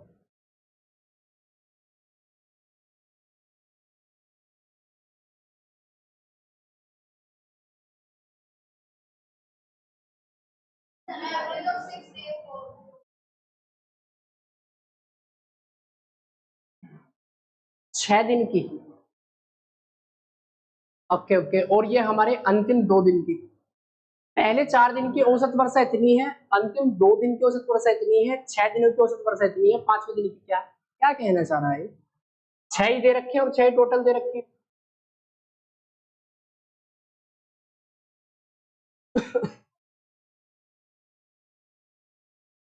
भाई देखो यहाँ पर 4 दिन की बात कर रहा है नहीं, यहाँ पर बच्चे 4 दिन की बात कर रहे हैं और लास्ट में फिर आपका 2 दिन की बात कर रहा है, लास्ट 2 डेज, तो 6 तो यही हो गए और 6 डेज कितनी दे रखी है, ये गड़बड़ लग रहा है मेरे को। ये 0.3 तो नहीं है,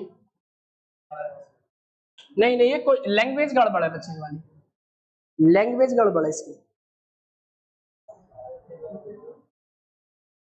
चलो इस चीज को, इसमें लैंग्वेज एक बार देख लेंगे, बता दूंगा इसे। नेक्स्ट क्वेश्चन देखो जरा, a 2-digit number is reversed, the larger of the two number is divided by the smaller one, what is the largest possible remainder। देखो ये भी एक सोचने वाला क्वेश्चन है, इसे बताना जरा।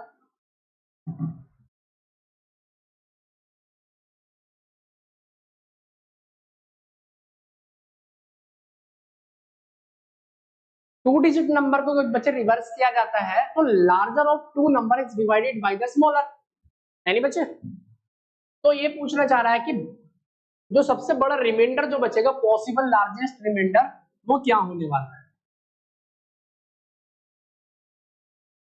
देखो सबसे बड़ी 2 डिजिट की संख्या लिखूंगा तो 99 आएगी, इसको उल्टा करने से कोई फायदा नहीं होने का हमें, यानी तो 98 की अगर बच्चे बात करता हूँ, इसको उल्टा करेंगे तो 89 आएगा।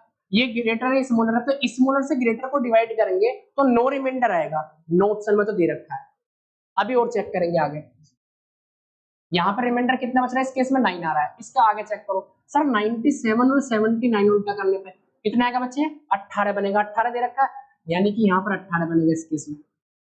इसके बाद में सर 96 करेंगे, 69 करेंगे, यहाँ तो काफी मिल रहा है सर, 16 में से हो गया 7, 8 में 6 गया 2, 27 दे रखा है, हाँ जी हमें सबसे बड़े पे चलना है बच्चे। उसके बाद में सर 95 और 59 चेक करना बच्चे, 15 में से हो गया 6 और 8 में से 5 गया 3, 36 भी दे रखा है, क्या पता 45 भी आ जाए, चेक कर लेते एक बार।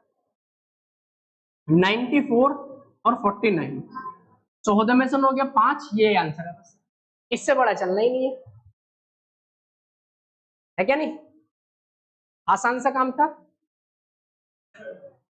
इसे करो बच्चे। ये क्वेश्चन तो रेशियो मैंने आपको करा दिया है कि the monthly income of X and Y are in the ratio 4:3, their monthly expenditure are in the 3:2। देखो इनकम दे रखा है आपको 4:3 एक्स और वाई का, एक्सपेंडिचर कितना दे रखा है 3:2, सेविंग दे रखी इक्वल 6000, शायद इस सेम यही क्वेश्चन करवाया मैंने, तो 4 - 3 बनाएगा, यहाँ भी बने आ रहा है, डिफरेंस इक्वल आ रहा है ना, नहीं होता था इक्वल बनाते हम तो एक यूनिट के अनुसार 6000 आ गई। हमें क्या चाहिए बच्चे, उनकी कुल आय कितनी, यानी 4 3 7 यूनिट के लिए कितने की सर 42,000 रुपए, एक यूनिट के 6000 रुपए तो 7 यूनिट के 42,000। रेशो में तो मैंने पढ़ाया ये। Next question, one of the best question of this set, one of the best. Two walls are and a ceiling of a room meet at right angle at a point P. एक कमरे की दो दीवारों और एक छत एक बिंदु पी पर समकोण बनाती है। एक मक्खी एक दीवार से 1 मीटर दूरी, 1 मीटर दूसरी दीवार से 8 मीटर और बिंदु पी से 9 मीटर की डिस्टेंस पर हवा में है। ठीक है जी, हवा में है।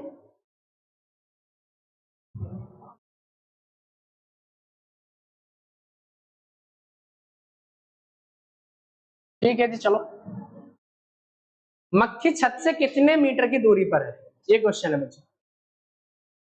अब देखो क्वेश्चन को कैसे करना है समझे जरा ध्यान से।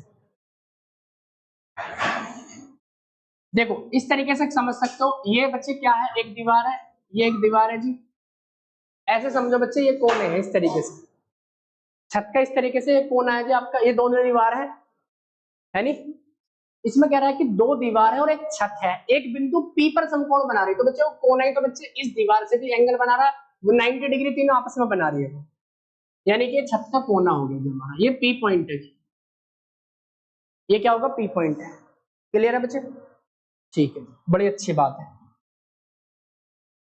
ये दीवार होगी बच्चे, नीचे यहाँ पर ऐसे समझ के चलो कि यहाँ पर क्या है जी, फर्श है, ये फर्श है जी आपका, है नी। हम नीचे आगे जी, वो यही पूछना चाह रहा है कि ऊपर से लेके, अब वो कह रहा है कि एक दीवार से मक्खी बैठी है सर यहाँ पर 1 मीटर की डिस्टेंस पे, यहाँ पे ठीक है बच्चे, 1 मीटर के डिस्टेंस पर। और दूसरी दीवार से कितने डिस्टेंस पर बैठी बच्चे? 8 मीटर की डिस्टेंस पर। कितने मीटर के डिस्टेंस पर बच्चे? 8 मीटर की डिस्टेंस पर, है नहीं बच्चे? ऐसे तो बोला ना, 1 मीटर, दूसरी दीवार से 8 मीटर, और बिंदु P से 9 मीटर की डिस्टेंस पर हवा में। बिंदु P से 9 मीटर की डिस्टेंस पर बच्चे हवा में। ठीक है, अब ये केस समझना, देखो जरा। दरअसल ये क्यूबॉइड बनना है, यहाँ पर एक क्यूबॉइड वाला केस बनना है। यहाँ पर क्या बनना है बच्चे? क्यूबॉइड। 3D पिक्चर है बच्चे ये वाली, इस तरीके से। सर इसमें लेंथ भी है, ब्रेथ भी और हाइट भी है। आपको ये समझ के चलना है कि सर हमें चाहे तो इसे लेंथ मान लो, चाहे इसे लेंथ मान लो, ये भी एक लेंथ है, ये ब्रेथ है, ये डायगोनल दे रखा है आपका। ये क्या है? डायगोनल। डायगोनल इस तरीके से ऐसे करके, ये डायगोनल दे रखा है आपको, यानी छत से हाइट पूछना चाह रहा है वो।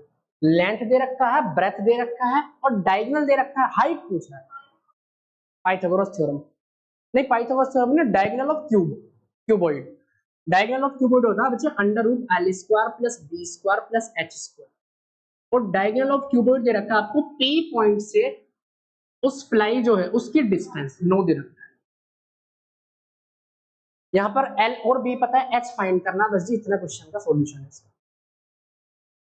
केवल लैंग्वेज में थोड़ा सा आपको समझना है चीजों को। L कितना बच्चे आपका? 8 मान लो, चाहे 1 मान लो, तो 8 का स्क्वायर 64। पहले बोथ साइड स्क्वायर करेंगे तो 64 आ जाएगा बच्चे। 1 का स्क्वायर 1 आएगा, और H हमें फाइंड करना है। 9 का स्क्वायर 80 बनेगा।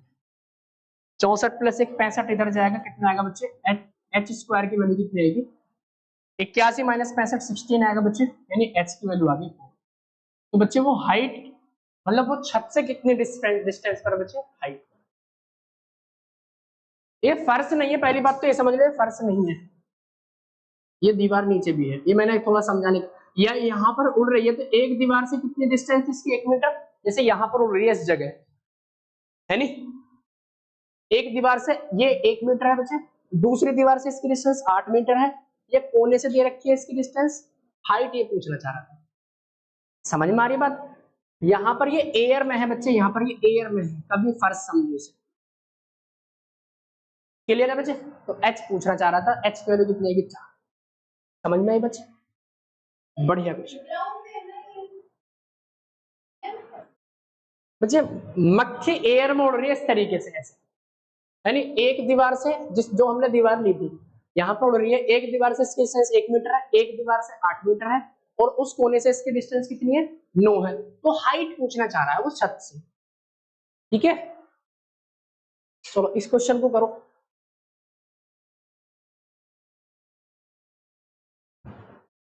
देख रहे हो क्वेश्चन? 2017 के क्वेश्चन कितने बेहतरीन है। और अभी आपकी कई शिफ्ट और ऐसी हैं जो C-SET में बच्चों को चांद तारे दिन में दिखा देंगे। समझ रहे हो? ऐसी शिफ्ट और है अभी एक दो।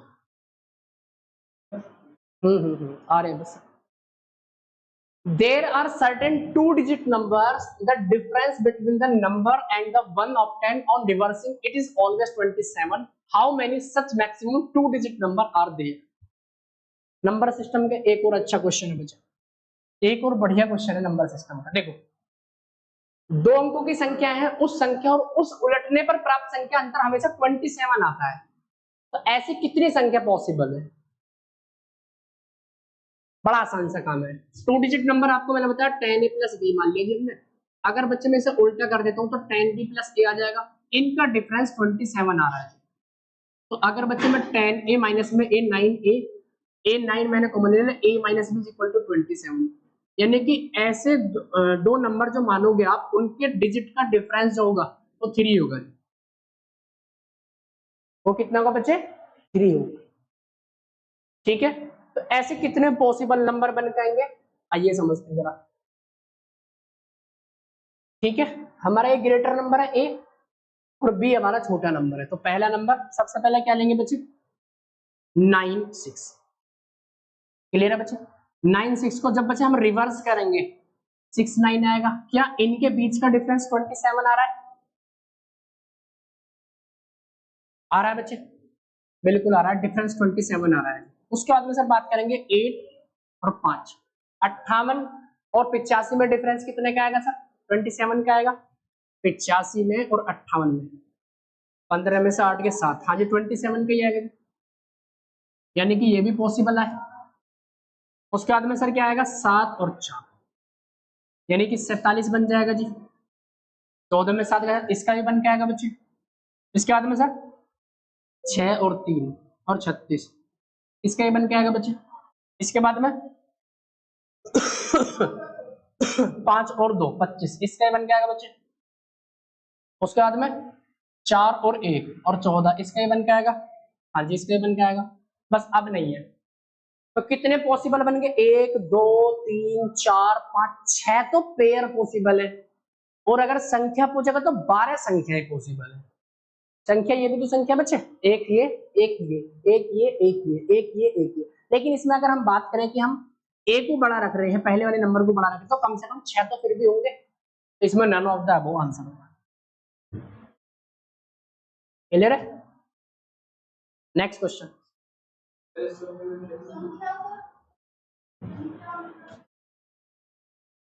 कितनी संख्या पॉसिबल थी? एक संख्या ये, एक संख्या ये, एक संख्या ये, एक संख्या ये, एक संख्या ये और एक ये, तो 6 होगी ना बच्चे। 6 नंबर पॉसिबल, 2 डिजिट नंबर बच्चे। ऐसे इसका कोई इसमें क्या बताना बच्चे, ट्रिक आसान तो है, इसमें क्या ट्रिक बताएंगे बच्चे? इसमें कोई ट्रिक नहीं है। 150 पृष्ठों वाली एक पुस्तक को 1 से 150 तक क्रमांकित करना हो तो मुद्रित अंकों की क्या संख्या होगी? 1 से लेके 150 तक करना है तो कितने अंक की जरूरत पड़ेगी? 1 से लेकर 9 तक कितने अंक बनेंगे जी? 10 अंक कैसे बन जाएंगे? 9 ही तो बनेंगे। 1 से लेके 9 तक बच्चे 9 अंक बनेंगे।